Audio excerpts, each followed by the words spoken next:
ஆத்தங்கரையோரமா இருக்கிற ஜெயபுரம் அப்படிங்கிற ஒரு சின்ன கிராமம். அங்க சிவையா அப்படிங்கிற ஒரு விவசாயி. அவருக்கு அவருடைய மனைவியான சாரதா, அப்புறம் அவருடைய புள்ளையான ஜெயதேவன் தான் உலகமே. ஜெயதேவன் ரொம்ப பொறுப்பான புள்ள, நல்ல படிக்கிற புள்ளையும் கூட.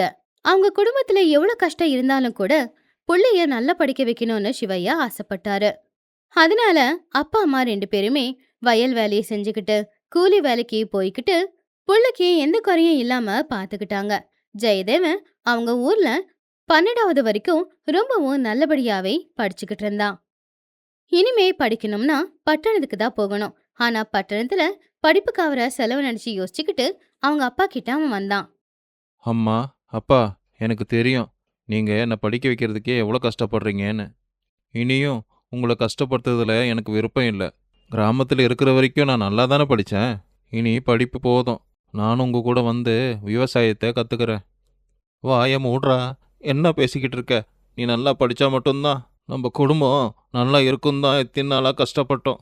நீ நல்ல வேலைக்கு சேர்ந்து 4 பேருக்கு நல்லது பண்ணுவான் தான்டா நாங்க நினைச்சோம். அதை விட்டுட்டு எங்க கூட விவசாயம் செய்வேன்னு நாங்க நினைக்கல. உன் கையில மண்ணு ஒட்டக்கூடாதுங்கிறது தாப்பா எங்க ஆசை. நாங்க கடன் பட்டாலும் பரவாயில்ல, கஷ்டப்பட்டாலும் பரவாயில்ல, நீ பட்டணத்துக்கு போய் நல்லபடியா படிப்பா. ஆனா அம்மா, இப்ப என்ன பண்றது? என் படிப்புக்காக வயலை விற்க போறீங்களா? நீ பட்டணத்துக்கு போய் எந்த கவலையும் இல்லாம நல்லா படிடா. உன் படிப்புக்காக கொஞ்சம் வயலை வித்தாலும் அடகு வச்சாலும் தப்பு இல்லை. நீ படிச்சு பெரிய ஆளானா இந்த வயலை விட பல மடங்கு அதிகமாக நான் வயலை வாங்க போறேன். அப்புறம் என்னடா கவலை எங்களுக்கு? அப்பா அம்மா கட்டாயப்படுத்துனதுனால ஜெயதேவனுக்கு வேற வழி இல்லைங்கிறதுனால அவன் பட்டணத்துக்கு படிக்கிறதுக்கு போனான். சிவையா சாரதாம்மா ரெண்டு பேரும் அவங்க ஒருவேளை சாப்பிட்டு புள்ளியோட படிப்புக்காக கஷ்டப்பட்டு பணத்தை அனுப்பிக்கிட்டு இருந்தாங்க. 4 வருஷம் நல்லபடியா காலேஜ் படிப்பை முடிச்சிட்டு இப்போ ஜெயதேவன் வேலை தேடி அலைஞ்சுக்கிட்டு இருந்தான். அந்த நேரத்துல தான் தனராஜன் அப்படிங்கிற ஒருத்தருடைய பழக்கம் அவனுக்கு ஏற்பட்டுச்சு. தனராஜனுக்கு தீபிகா அப்படிங்கிற ஒரே ஒரு பொண்ணு. தீபிகாவுக்கு ஏத்த பையனை தனராஜன் பாத்துக்கிட்டு இருந்தான். யாரா இருந்தாலும் தான் பொண்ணை விட்டு பிரிஞ்சு இருக்கக்கூடாது அப்படிங்கிற எண்ணம் தனராஜனுக்கு இருந்துச்சு. அதனால நல்லவனா ஏழை வீட்டு பையனா பார்த்து வீட்டோட மாப்பிள்ளையா வச்சுக்கணும் அப்படின்னு அவன் நினைச்சான். ஒரு நாள் தனராஜன் ஜெயதேவனை வீட்டுக்கு சாப்பாட்டுக்கு வர சொல்லியிருந்தான். அங்க தீபிகாவை பார்த்த உடனே ஜெயதேவனுக்கு ரொம்பவும் பிடிச்சு போச்சு. கொஞ்ச நேரத்துக்கு அப்புறமா தனராஜன் தனியா ஜெயதேவன் கிட்ட போய் இப்படி பேசினான். இங்கே பாருப்பா, நீ ரொம்ப நல்லவன், ரொம்பவும் புத்திசாலி. உன்னோட இந்த குணம் எனக்கு ரொம்ப பிடிச்சிருக்கு. உன்கிட்ட இருக்கிறத நான் சொல்லிடுறேன். தீபிகானா எனக்கு உயிர். அவளை பிரிஞ்சு என்னால் இருக்க முடியாது. அவளுக்காக தான் இது எல்லாமே. ஆமாங்க ஐயா, உங்கள் பொண்ணு ரொம்ப நல்லவ.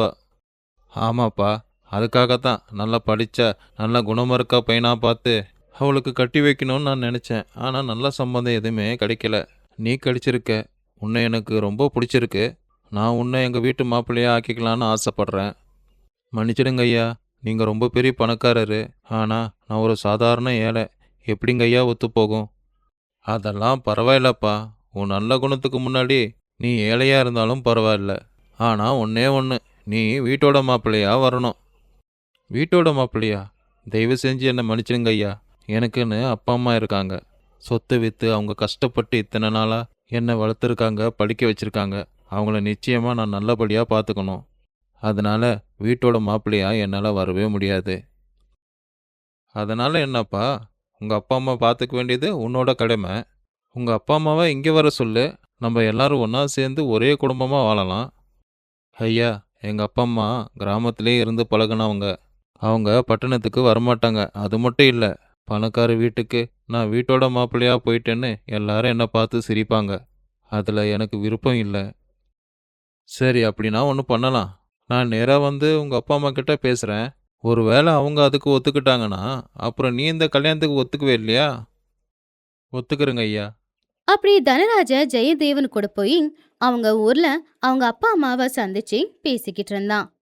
தனராஜனுடைய தோற்றம், அவன்கிட்ட இருக்கிற சொத்து பத்தி எல்லாமே அவங்களுக்கு தெரிய வந்துச்சு. தனராஜ மெதுவா அவன் என்ன சொல்ல நினைச்சானோ அத சொல்ல ஆரம்பிச்சான். ஐயா, உங்களை பற்றி நான் நிறையா கேள்விப்பட்டிருக்கேன். நீங்கள் உங்கள் புள்ளைய ரொம்ப ஒழுக்கமாக ரொம்ப நல்லபடியாக வளர்த்துருக்கீங்க. அதான் அவர் எங்கள் வீட்டு மாப்பிள்ளையை ஆக்கிக்கலான்னு நான் ஆசைப்பட்றேன். ஆனால் என்ன, அவர் என் வீட்டோட மருமகனாக வர வேண்டியதாக இருக்கும். வீட்டோட மாப்பிள்ளைன்னு கேட்ட உடனேயே சிவையா முகம் வாடி போச்சு. ஐயா, உங்கள மாரி பணக்கார வீட்டுக்கு என் புள்ள மருமகனா போறது எனக்கு விருப்பம்தான். ஆனா, வீட்டோட மாப்பிள்ளைன்னு சொல்றீங்க. அது மட்டும் தான் எனக்கு கொஞ்சம் கவலையா இருக்கு. ஐயா, இதுல ஒரு கஷ்டமும் இருக்கு. தீபிகாக்கு பட்டணத்தை விட்டா வேற உலகமே தெரியாது. அவளை விட்டுட்டு என்னாலயும் இருக்க முடியாது. உங்க புள்ளையும் மருமகளும் சந்தோஷமா இருக்கிறத நீங்களும் பார்க்கணும் இல்லையா? அதனால நீங்களும் எங்க வீட்டுக்கு வந்து எங்க கூடவே தங்குங்க. உங்களுக்கு எந்த குறையும் இல்லாம நான் பார்த்துக்கிறேன். ஒரு நல்ல முடிவா சொல்லுங்க. என்னங்க, நம்ம புள்ளையோட எதிர்காலம் நமக்கு ரொம்ப முக்கியம் இல்லையா? இங்க பாருப்பா ஜெய், எங்களுக்கும் வயசாயிடுச்சு. எங்களை பத்தி யோசிச்சு உன் வாழ்க்கைய நீ இழந்துடாத. அப்பா அம்மா அப்படி சொன்னதுனால ஜெயதேவனும் தீபிகாவை கல்யாணம் பண்ணிக்கிட்டான். ஆனா அவங்க அப்பா அம்மாவை பட்டணத்துக்கு கூட்டிட்டு வரேன்னு தனராஜன் சொல்லிக்கிட்டு இருந்தானே ஒழிய கூட்டிக்கிட்டு வரவே இல்ல. இப்படியே நாட்களும் போச்சு. ஒரு நாள் ஜெயதேவனுக்கு அப்பா அம்மாவை பார்க்கணும் போல இருந்துச்சு. அதனால மாமனார் கிட்ட போய், மாமா, நாளைக்கு எங்க ஊருக்கு போய் எங்க அப்பா அம்மா ஒரு எட்டு பார்த்துட்டு வந்துடுறேன். அட, என்ன மாப்பிள, இப்பவே போயாகணுமா? உங்களுக்கு தெரியும் இல்லையா? இப்பதான் நம்ம புது வியாபாரத்தை பத்தியெல்லாம் பேசி ஒரு முடிவு எடுத்திருக்கோம். இந்த நேரத்துல நீங்க இல்லைன்னா மொத்தமா நஷ்டமாயிடாதா? ஆனா, எங்க அப்பா அம்மாவை பார்க்காம என் மனசு சுத்தமா சரியில்லை. நான் போய் தான் ஆகணும். உங்களுக்கு உங்க அப்பா அம்மாவை பார்த்தே ஆகணும்னு இருந்துச்சுன்னா, நானே கடுதாசி போட்டு அவங்கள இங்க வர வைக்கிறேன். நீங்க நல்லா உங்க அப்பா அம்மாவை பார்த்துக்கோங்க. ஆ, இந்த நேரத்துல நீங்க போனீங்கன்னா அப்புறம் வியாபாரத்துல நஷ்டமாயிடும். பரவாயில்ல மாமா, அவங்க இங்க வரமாட்டாங்க. நான் அப்புறமாவே போய்க்கிறேன். இப்படி தனராஜன் திட்டு போட்டு பல மாசமா அப்பா அம்மா கிட்ட இருந்த ஜெய்ய பிரிச்சே வச்சிருந்தான். ஜெய்க்கு மட்டும் அவங்க அப்பா அம்மாவை பார்க்கல அப்படிங்கிற குறை அப்படியே மனசுக்குள்ளேயே இருந்துச்சு. தீபிகா, எனக்கு எங்க அப்பா அம்மாவை பார்க்கணும் போல இருக்கு.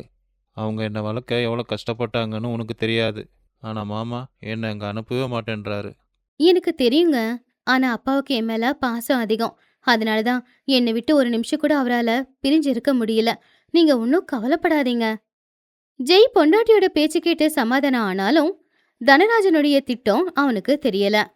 ஆனா ஊர்ல சிவையா சாரதாம்மா 2 பேரும் புள்ளைய பார்த்து ரொம்ப நாள் ஆனதுனால ரொம்ப கவலையா இருந்தாங்க. ஒரு நாள் சிவையா உடம்பு முடியாம படுத்த படுக்கையா இருந்தாரு.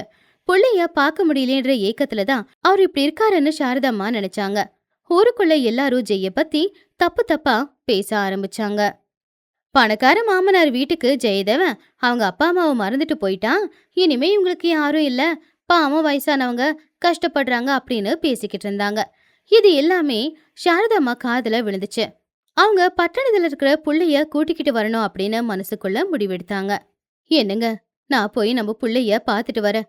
உங்களுக்கு உடம்பு முடியல, நம்ம நிலைமை எப்படி இருக்குன்னு அவன்கிட்ட சொல்றேன். நான் வரும்போது அவனை கூட்டிக்கிட்டு வருவேன். அது வரைக்கும் நீங்க தைரியமா இருங்க அப்படின்னு சொல்லி சாரதாம்மா ஊர்ல இருந்து கிளம்பி பட்டணத்துக்கு பஸ் பிடிச்சு வந்து இறங்குனாங்க. அவங்க வீட்டுக்கு வரும்போதே தனராஜன் பார்த்துட்டான். சம்மந்தி, என் புள்ள எங்க இருக்கா? என் வீட்டுக்காருக்கு உடம்புக்கு முடியல. தயவு செஞ்சு ஒரே ஒரு தடவை என் புள்ளைய அனுப்புங்க. அவங்க அப்பாவும் அவன் வந்து பார்க்கட்டும். ஐயோ, சாரதம்மா, நீங்களா? நான் தான் சொன்னேன்ல. ஆ, உங்க புள்ளையும் என் பொண்ணும் இப்போ ஊர்லயே இல்லை. அவங்க வியாபார விஷயமா வேற ஒரு நாட்டுக்கு போயிருக்காங்கம்மா. நான் எதுக்காக உங்ககிட்ட போய் சொல்ல போறேன் சொல்லுங்க? இல்லைங்கய்யா, ஒரு அம்மா புள்ள எங்க இருக்கான் அப்படின்னு கண்டுபிடிச்சிருவா. என் புள்ள இங்க தான் இருக்கான். தயவு செஞ்சு அனுப்புங்கய்யா. எங்களுக்கு எங்க புள்ள ரொம்ப தேவைங்கய்யா. அதான் நான் சொல்றேன்ல, அவர் இங்க இல்லம்மா. ஒரு வாரத்துக்கு அப்புறம் வாங்க. பாவம் சாரதம்மா அவமானப்பட்டு கண்ணுல கண்ணீரோட ஊருக்கு கிளம்புனாங்க. சரியா இது எல்லாத்தையுமே ஜன்னல் வழியா தீபிகா பாத்துக்கிட்டு இருந்தா. அவளுக்கு ரொம்ப வருத்தமா இருந்துச்சு. இத புருஷன்கிட்ட சொல்லி ஆகணும், அப்பா தப்பு பண்றாரு அப்படின்னு அவ முடிவெடுத்தா. அவ மனசுக்குள்ள, ஐயோ, இத்தனை நாளா அப்பா இப்படிப்பட்டவன்னு எனக்கு தெரியாம போச்சே. என் மேல இருக்கிற பாசத்துல தான் என் வீட்டுக்காரர் இங்கே வச்சிருக்காருன்னு நினைச்சேன். ஆனா அவரு சுயநலமாதான் அங்க அனுப்ப மாட்டேங்கிறாரா? தீபிகா உடனே அவ புருஷன்கிட்ட போய், என்ன மன்னிச்சிடுங்க. எங்க அப்பா சுயநலமாதான் உங்களையும் உங்க அப்பா அம்மாவையும் பிரிச்சு வச்சிருக்காரு. அது இன்னைக்குதாங்க எனக்கு தெரிய வந்துச்சு. என்ன சொல்ற தீபிகா? அம்மா வந்துட்டு போனாங்களா? அப்படின்னா உங்க அப்பா என்னையும் எங்க அப்பா அம்மாவையும் ஏமாத்துறாரா? ஐயோ கடவுளே! நானும் முட்டாளா இருந்து எங்க அப்பா அம்மாவை எவ்வளோ கஷ்டப்படுத்திட்டேனே! தயவு செஞ்சு அப்பாவை தப்பா எடுத்துக்காதீங்க. அவருக்கு என் மேல பாசம் அதிகம். என்ன பிரிய மனசு இல்ல. ஆனா இதனால நீங்க என்ன விட்டு போயிடுவீங்களோன்ற பயம் வந்திருக்கு. அதனாலதான் நான் சொல்றேன். நான் உன்னை விட்டு போக மாட்டேன் தீபிகா. ஆனா நான் இப்போ போய் அப்பாவை பார்த்தாகணும். மாமா என்னை ஏமாத்திருக்காரு. அதற்கான தண்டனைய அந்த கடவுளே அவருக்கு கொடுப்பாரு. நான் போயிட்டு வரேன். நானும் உங்க கூட வரேன். இந்த நேரத்துல உங்க அப்பா அம்மா கூட இருந்து அவங்களுக்கு கொஞ்சமாவது சேவையை செய்யறேன். எங்க அப்பாவுக்கு பாடம் கத்து கொடுக்க நீங்க என்ன வேணும்னாலும் செஞ்சுக்கோங்க. அப்படி தீபிகா ஜெய் 2 பேருமே அன்னைக்கு ராத்திரி தனராஜனுக்கு தெரியாம பஸ் ஏறி அவங்க ஊருக்கும் வந்து சேர்ந்துட்டாங்க. சாரதாமா புருஷன் சிவையா பக்கத்துல உக்காந்துக்கிட்டு கண்ணீர் விட்டு அழுதுகிட்டு இருந்தாங்க. அப்பதான் வீட்டுக்கு வந்த புள்ள மருமகளை பார்த்து 2 பேருமே சந்தோஷப்பட்டாங்க. புள்ளையும் மருமகளும் 2 பேருமே அந்த வயசானவங்க பக்கத்துல இருந்து சேவைகளை செஞ்சாங்க. ஆனா அடுத்த நாள் காலையில் எழுந்திருக்கும் போதுதான் தனராஜனுக்கு இந்த விஷயம் தெரிய வந்துச்சு. அவனுக்கு கோவம் அதிகமாச்சு. அவன் நேரா அங்கிருந்த கிராமத்துக்கு வந்தான். கிராமத்துக்கு வந்தவன் மாப்பிள்ளைய பொண்ணு பார்த்து கோவமா, என்னடா இது? என்கிட்ட ஒரு வார்த்தை கூட சொல்லாம இங்க வந்திருக்க. வியாபார கணக்கில் பார்க்கறது நீதானே? நீ இல்லாம அங்க எல்லாம் நஷ்டமா போச்சு தெரியுமா? மாமா, நஷ்டமானது உங்களுக்கு இல்லை, எனக்கு. என்னையும் எங்க அப்பா அம்மாவையும் ஏமாத்தி நீங்க லட்சக்கணக்கில் லாபத்தை பார்க்குறீங்க. ஆனா உங்ககிட்ட இருக்கிற பணத்தை விட எங்க அப்பா அம்மா என் மேல காட்டுற அன்பு தான் எனக்கு ரொம்ப முக்கியம். அப்பா, உங்களால இன்னைக்கு எங்க மாமனார் இறந்து போயிருப்பாரு. பணம் தான் முக்கியம் அப்படின்னு ஏன்ப்பா இப்படி நினைக்கிறீங்க? பணத்தை விட முக்கியம் ஆட்கள் தான், உறவுகள் தானே. எப்பப்பா புரிஞ்சுக்க போறீங்க? அப்படின்னு தான் பொண்ணு கேட்டப்பதான் தனராஜனுக்கு அறிவே வந்துச்சு. அவன் செஞ்ச தப்ப நினைச்சு அவன் மனசு திருந்தினான். என்னை மன்னிச்சிடுங்க. பணத்து மேல இருக்கிற ஆசையில உங்க எல்லாரையும் ஏமாத்திட்டேன். இனிமே இந்த பணம் எனக்கு தேவையில்லை. என் மனசுக்குள்ள இருக்கிற ஆசையெல்லாம் தூக்கி போட்டுட்டு உங்க கூட இந்த வீட்டிலே நான் தங்கலாமா? மிச்ச வாழ்க்கையை நான் சந்தோஷமா வாழ முடியுமா? அப்படி தனராஜன் அவனுடைய தப்ப தெரிஞ்சுக்கிட்டு எல்லார் கூடவும் சேர்ந்து அந்த ஊர்ல சந்தோஷமா வாழ ஆரம்பிச்சான். இந்த கதையில இருக்கிற நீதி என்னன்னா, பெத்தவங்க கிட்ட இருந்து பிள்ளைங்களை பிரிக்கிறது பெரிய பாவம். அந்த பாவத்தை செஞ்சவன் எவனும் நிம்மதியா வாழ முடியாது. எப்பவுமே பணத்துக்கு முக்கியத்துவம் கொடுக்கறத விட உறவுகளுக்கு கொடுத்தா வாழ்க்கை ரொம்ப நிம்மதியா இருக்கும். அது ஆத்தங்கரையோரமா இருக்கிற ஒரு அழகான ஊரு. அந்த ஊர்ல தர்மையா அப்படிங்கிற விவசாயி ஒருத்தர் இருந்தாரு. சில நாட்களுக்கு முன்னாடி தான் அவருடைய மனைவி இறந்து போயிட்டாங்க. அவருடைய ஒரே ஒரு பிள்ளையான வாசுதேவன் தான் அவருடைய உலகம். அவங்க பணத்துக்கு முக்கியத்துவம் கொடுக்க மாட்டாங்க, குணத்துக்கு தான் கொடுப்பாங்க. அவங்களுக்குன்னு இருக்கிற 4 ஏக்கர் பூமியில விவசாயம் செஞ்சு அப்பாவும் பிள்ளையும் வாழ்ந்துகிட்டு இருந்தாங்க. ஒரு பண்டிகை நாள் அன்னைக்கு வாசுதேவன் அவனுடைய அப்பா கூட சேர்ந்து ஊர்ல இருக்கிற சிவன் கோவிலுக்கு போனான். அப்பா, சீக்கிரமா போலாம்ப்பா. இன்னைக்கு கோவில்ல நல்லா பிரசாதம் கொடுப்பாங்க. கோவில்ல கூட்டம் வேற அதிகமா இருக்கும்ல. அவசரப்படாதப்பா, நாம கடவுளை பார்க்க தானே போறோம். அப்படி அவங்க 2 பேரும் கோயிலுக்கு போய்கிட்டு இருக்கிற வழியில கோவில் வாசல்ல ஒரு சின்ன குளத்துக்கு பக்கத்துல ஒரு சின்ன குழந்தையோட அழுகை சத்தம் கேட்டுச்சு. அந்த சத்தத்தை கேட்ட உடனேயே வாசுதேவன் அந்த குழந்தை பக்கத்துல போனான். அப்பா, பாருங்கப்பா, இந்த பாப்பாவை யாரோ எங்க விட்டுட்டு எங்கேயோ போயிட்டாங்க போல. தர்மையா அழுதுகிட்டு இருக்கிற அந்த குழந்தைய பார்த்த உடனே அவருடைய மனசு ரொம்பவே கஷ்டப்பட்டுச்சு. அவரால அதை தாங்கிக்கவே முடியல. உடனே அந்த குழந்தைய தூக்கி அவரு கையில வச்சுக்கிட்டாரு. ஐயோ கடவுளே, இப்படி ஒரு பச்சை குழந்தைய விட்டுட்டு போக அவங்களுக்கு எப்படி மனசு வந்துச்சு? பரவாயில்ல, இன்னையிலிருந்து நான் தான் இந்த குழந்தைக்கு அப்பா. அந்த கடவுளே எங்களுக்காக உன்னை கொடுத்துருக்காரு. சரியா சொன்னீங்கப்பா. இன்னைக்கே இந்த பாப்பாவுக்கு நம்ம அம்மாவோட பேரு வசுதான்னு வைக்கலாமா? இது என் தங்கச்சி பாப்பா. தங்கச்சி பாப்பாக்கு எந்த கஷ்டமும் வராது. வளர்க்குற பொறுப்பை நான் எடுத்துக்கிறேன். சரிப்பா, இன்னையிலிருந்து இந்த குழந்தை என்னோட பொண்ணு, உனக்கு தங்கச்சி. இது யாருக்கும் தெரியக்கூடாது. அதுலயும் முக்கியமா வசுதாவுக்கு அவ ஒரு அனாதைன்னு என்னைக்கும் தெரியக்கூடாது. அன்னையில இருந்து வசுதா அந்த வீட்டுல சந்தோஷமா வளர்ந்தா. வாசுதேவன் தன் தங்கச்சிய ரொம்ப நல்லபடியாவே பாத்துக்கிட்டான். இந்த ரகசியம் யாருக்கும் தெரியலங்கிறதுனால ஊருக்காரங்க எல்லாரும் அந்த பொண்ண தர்மையாவோட பொண்ணுன்னு தான் நினைச்சுக்கிட்டு இருந்தாங்க.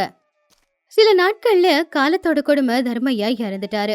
அப்பா இறந்ததுக்கு அப்புறமா வசுதா அண்ணன் கூட தான் வளர்ந்துகிட்டு இருந்தா. இங்க இருக்கிற சொத்து, அண்ணன், இது எல்லாமே தனக்காகவே இருக்கிறதா அவ மனசுக்குள்ள ஒரு கற்பனை. அந்த திமிரோடவே அவளும் வளர்ந்தா. இப்படியே வருடங்களோட இப்போ வசுதாவுக்கு 20 வயசாச்சு.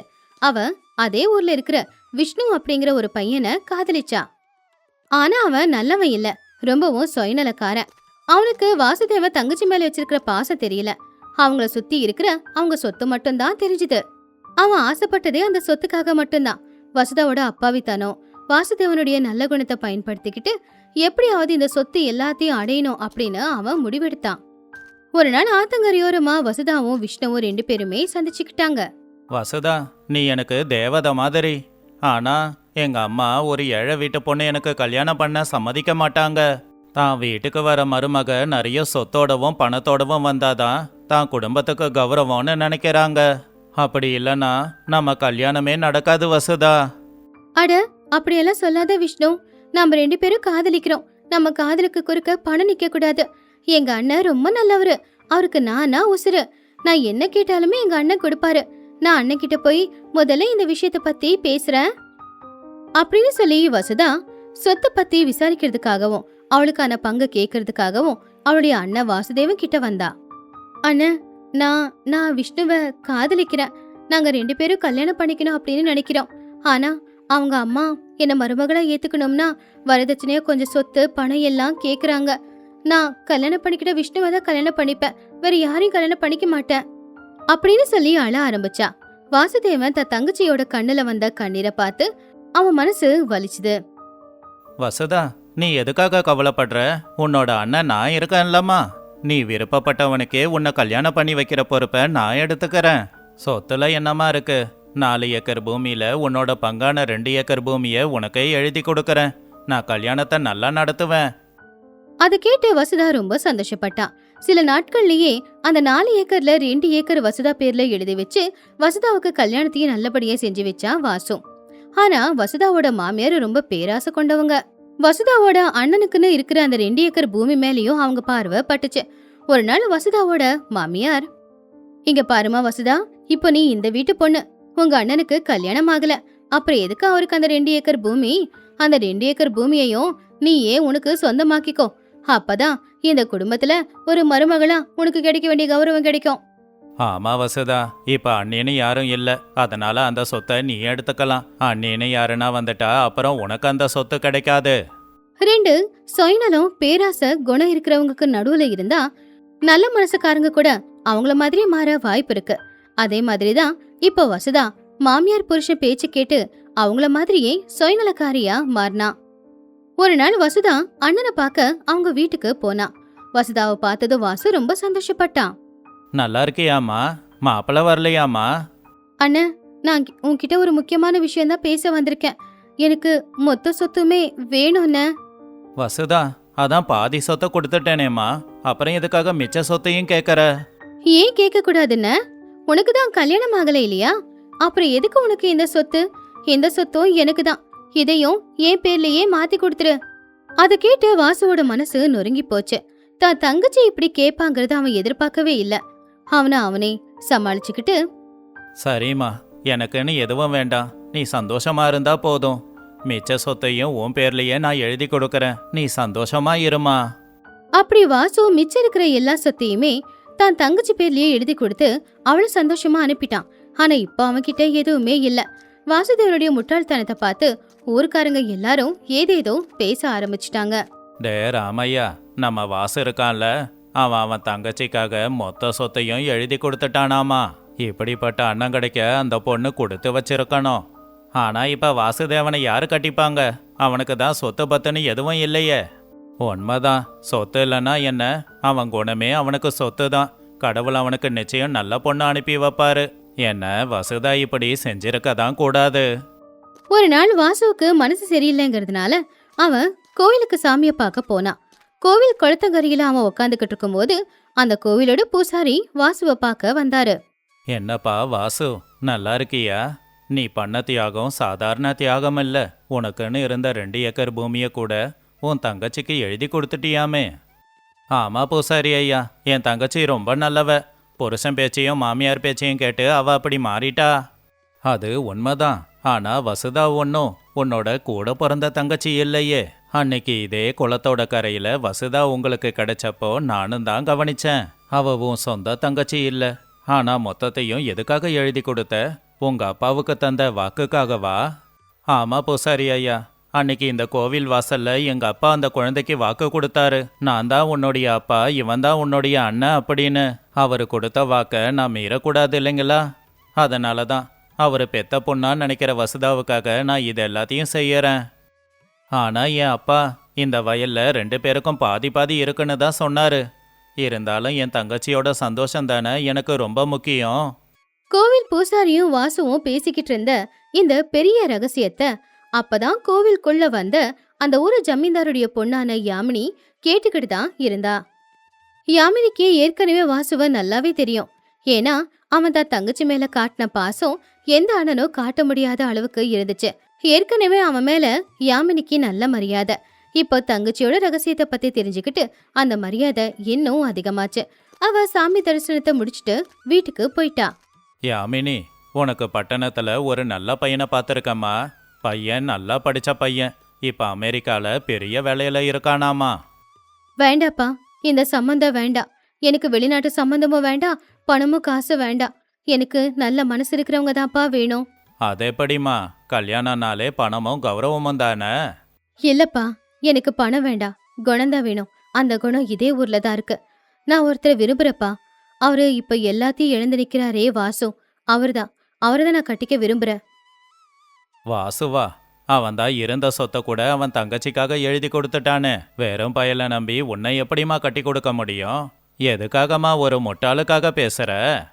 அப்பா, உங்களுக்கு ஒரு முக்கியமான விஷயம் சொல்லட்டுமா? வசுதா அவர் கூட பிறந்த தங்கச்சியே இல்ல. நம்ம ஊரு சிவன் கோவில தான் வசுதா குழந்தைய அவங்களுக்கு கிடைச்சிருக்கா. அன்னையில இருந்து அவங்க அப்பா, இவரு எல்லாருமே அவளை தான் சொந்த பொண்ணாதான் வளர்த்திருக்காங்க. அப்படிப்பட்ட தங்கச்சி கேட்டான்னு மொத்த சொத்தையும் இவரு எழுதி கொடுத்துட்டாரே. அதுலயே தெரியலையா அவரு எவ்வளோ நல்லவரு அப்படின்னு? அப்படிப்பட்ட ஒரு மனுஷனை கல்யாணம் பண்ணிக்கிட்டா என் வாழ்க்கை நிச்சயமா ரொம்ப நல்லா இருக்கும்பா. யாமினி, நீ ரொம்ப நல்ல பொண்ணுமா. எனக்கு புத்திசாலி பொண்ணு பிறந்திருக்கான்னு நினைச்சேன்.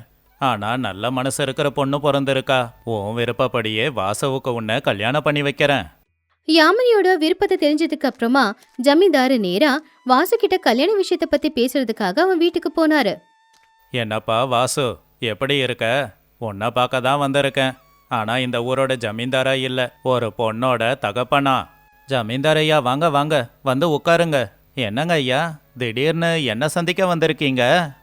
இங்க பாருப்பா வாசு, நீ உன் தங்கச்சிக்காக பண்ண தியாகமும் உன் தங்கச்சிய பத்தின உண்மையும் என் பொண்ணு தெரிஞ்சுக்கிட்டு என்கிட்ட வந்து சொன்னா. அதான் அவ உன்னை கல்யாணம் பண்ணிக்க விரும்புறா. அதை பத்தி பேசத்தான் நான் வந்திருக்கேன். என்ன, யாமினி என்ன விரும்புறாளா? ஆமாப்பா, யாமினி உன்னை காதலிக்கிறா. அவளுக்கு பணம் சொத்தை விட உன்னோட குணம் ரொம்ப பிடிச்சிருக்கு. அது மட்டும் இல்லாம நீ மருமகனா வர நான் கொடுத்து வச்சிருக்கணும். என் பொண்ணை நீ கல்யாணம் பண்ணிக்கிறியாப்பா? ஐயா, ஆனா என்கிட்ட எதுவும் இல்லை. நான் எல்லாத்தையும் இழந்து நிக்கிறேன். அதனால என்னப்பா, எங்க கிட்ட எல்லாமே இருக்கு. என் பொண்ணை கட்டிக்கிட்டா எல்லாம் உனக்கு தானே சொந்தம்.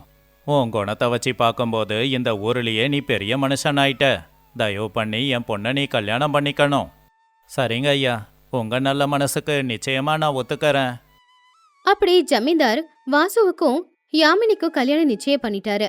சில நாட்கள்லயே நல்ல முகூர்த்த நாள்ல அவங்க 2 பேருக்கும் கல்யாணம் நடந்துகிட்டு இருந்துச்சு. சரியா முகூர்த்த நேரத்துல தான் வசுதாவும் அவருடைய புருஷனான விஷ்ணுவும் மண்டபத்துக்கு வந்தாங்க. வசுதாவோட முகத்துல பொறாமையும் திமிரும் தெளிவா தெரிஞ்சுது. நிறுத்துங்க, இந்த கல்யாணம் நடக்க கூடாது. அண்ணன், தங்கச்சிக்கு இன்னும் கொடுக்க வேண்டிய பணம் எதுவுமே சரியா கொடுக்காம அதுக்குள்ள நீ எப்படி கல்யாணம் பண்ணிப்ப? ஏய் யாமினி, உனக்கு வேற யாரும் கிடைக்கலையா? எங்க அண்ணன் தான் கிடைச்சானா? அப்படியே எங்க அண்ணனை வளைச்சு போட்டுட்டு நீ சந்தோஷமா இருக்க பாக்குறியா? அப்போ யாமினி அவசரப்படல, கோவப்படல. வசுதாவை பார்த்த பொறுமையா, வசுதா, அவசரப்பட்டு வார்த்தைய தயவு செஞ்சு விட்டுடாத. என்ன பார்த்து உங்க அண்ணனை வளைச்சு போட்டதா நீ சொன்னியே. நான் உனக்கு ஒரு முக்கியமான விஷயத்த சொல்லணும். நான் உங்க அண்ணனை கல்யாணம் பண்ணிக்கணும்னு எப்ப நினைச்சேன் தெரியுமா? உங்க அண்ணன் கிட்ட எல்லா சொத்தும் இருக்கும்போது இல்ல, அவர்கிட்ட எதுவுமே இல்லாத நேரத்துல தான். நீ ஒரு அனாதை அப்படிங்கிற உண்மைய மறைச்சு வச்சு பாவம் உனக்காக அவர் எல்லா சொத்தையுமே கொடுத்தாரு. உனக்கு உரிமையே இல்லாத அந்த சொத்தை உரிமையோடு நீ வந்து கேட்டப்போ முடியாதுன்னு சொல்லாம உனக்காக மொத்த சொத்தையும் எழுதி கொடுத்தாரு பாரு. அவருடைய நல்ல குணத்துக்கு அவரை நான் கல்யாணம் பண்ணிக்கிட்டேன். நான் அனாதையா? ஏன் யாமினி இப்படி பொய் சொல்ற? நான் எங்க அண்ணனுக்கு தங்கச்சி. அந்த சொத்துல எனக்கும் தானே உரிமை இருக்கு. அப்ப யாமினி பூசாரிய பார்த்து, பூசாரி ஐயா, அவளுக்கு நீங்க உண்மையே சொல்லுங்க. நாங்க சொன்னா அது பொய்யா இருக்கும். ஆனா நேர்ல பார்த்த நீங்க சொன்னா அது பொய்யா இருக்காது. உண்மைதாமா வசுதா, நீ வாசுதேவன் கூட பிறந்தவை இல்ல. நீ ஒரு அனாதை. ஆனா அந்த எண்ணமே உனக்கு வராத மாதிரி உங்க அண்ணன் உன்னை வளர்த்துருக்கான். அதை கேட்ட உடனே வசுதாவுக்கு கை கால் எல்லாம் நடுங்க ஆரம்பிச்சது. அவ அழுதுகிட்டே, அண்ணா என்னை மன்னிச்சிடுன, நான் எவ்வளவு பெரிய தப்பு பண்ணிருக்கேன். என்னை நல்லபடியா வளர்த்த உன்னை போய் நான் கஷ்டப்படுத்திட்டேனே. இந்த விஷயத்த கேள்விப்பட்டு பக்கத்துல நின்னுகிட்டு இருக்கிற விஷ்ணுவோட மனசும் கூட நல்லாவே மாறிடுச்சு. அவனாலதான் இவ்வளவு பிரச்சனை வசுதா மாறினா அப்படிங்கறத புரிஞ்சுக்கிட்டு, மச்சான், உங்க காலத்தோட கூட எனக்கு அருகதை இல்லை. வசுதாவை நான் காதலிச்சதும் கல்யாணம் பண்ணிக்கிட்டதும் அவளுக்குன்னு இருக்கிற சொத்துக்காகத்தான்.